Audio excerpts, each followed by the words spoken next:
আসসালামু আলাইকুম ওয়া রাহমাতুল্লাহি ওয়া বারাকাতুহু। সম্মানিত দর্শকবৃন্দ, আমি আজকে আপনাদের একটি ঘটনা বলতে যাচ্ছি। তো ঘটনাটি হচ্ছে, কোনো এক আমলে একজন ব্যক্তি ছিলেন যিনি ঋণ করার জন্য কোনো এক বড় মহাজনের কাছে গেলেন। তখন তাকে মহাজন বলল যে, তুমি যে ঋণ করতে আসছো, তোমার কোনো সাক্ষী আছে?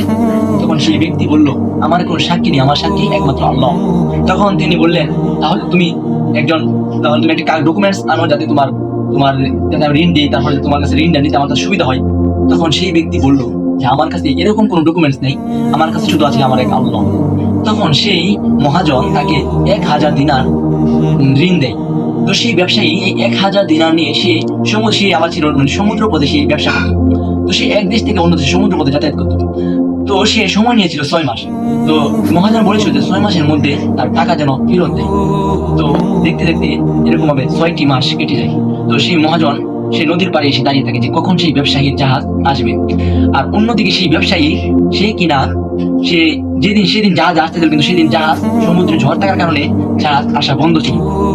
তো তখন সেই যে ব্যবসায়ী সে বলল যে, আমি তো আজকে তো তার ঋণ দেওয়ার কথা ছিল, সে তো আল্লাহকে সাক্ষী রেখে সে ঋণটা এনেছিল। তো তখন সে কি করবে বুঝতে না পেরে সে একটি কাঠের মধ্যে এই 1000 দিনার একটি কাঠের মধ্যে ভরে সমুদ্রে ভাসিয়ে দেয়, আর বলে যে, হে মহান রব্বুল আলামিন, আপনি যার ঋণ তার কাছে আপনি সেই ঋণটা পৌঁছায় দেন। তো এরকম ভাবে সেই ব্যবসায়ী আবার কি করলো, যে মহাজন সে আবার সমুদ্রের নিকট দাঁড়িয়েছিল। তো এরকম ভাবে সেই কাঠটি আল্লাহর রহমতে ভাসতে ভাসতে ভাসতে ভাসতে সেই কাঠটি এসে পড়ে সেই সমুদ্রের কিনারে। তো মহাজন আমার ভাবলো তার উনুনের খড়ি ছিল না, লাকড়ি ছিল না। তো সেই মহাজন কি করলো, সেই কাঠের তক্তাটাকে তার বাড়িতে নিয়ে যায়।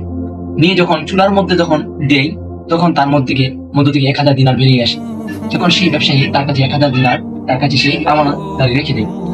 তারপর 4-5 দিন পর সেই ব্যবসায়ী ফেরত আসে। এসেই সেই মহাজনের কাছে যায় এবং মহাজনের কাছে সে ক্ষমা চায়। বলে যে, হে মহাজন, আমি তো আপনাকে 1000 দিনার দিতে পারি নাই। আমার ঝড় ওঠার কারণে আমি সেদিন আসতে পারি না, রাতকে আসছি, দেন আপনার 1000 দিনার। তখন সেই মহাজন বলল, তুমি কি কোনো তক্তার মধ্যে ভরে তুমি কি সমুদ্রে ভাসিয়েছিলে কোনো কিছু? তখন সেই ব্যবসায়ী বলল যে, আমি যেহেতু মহান রব্বুল আলামিনের কে সাক্ষী রেখে আপনার কাছ থেকে আমি ঋণ এনেছিলাম, তো ঋণ আমি দিতে পারি না, সেজন্য আমি আল্লাহর নামে একটি তক্তার মধ্যে 1000 দিনার ভরে আমি সমুদ্রে ভাসিয়ে দিই।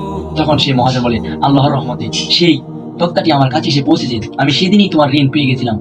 তো দর্শক, আমরা এর থেকে শিক্ষা পাই যে আমরা যখনই যা কিছু করব, আমরা আল্লাহকে সাক্ষী রেখে করবো। কারণ আল্লাহকে যদি সাক্ষী রেখে আমরা করি, তাহলে আমরা সব জায়গায় আমরা সাথ পাবো। মহান রব্বুল আলামিন আমাদেরকে সকলকে বুঝার তৌফিক দান করুক। আমিন। ওয়া আখিরি দাওয়ানা আলহামদুলিল্লাহি রাব্বিল আলামিন। শেষ।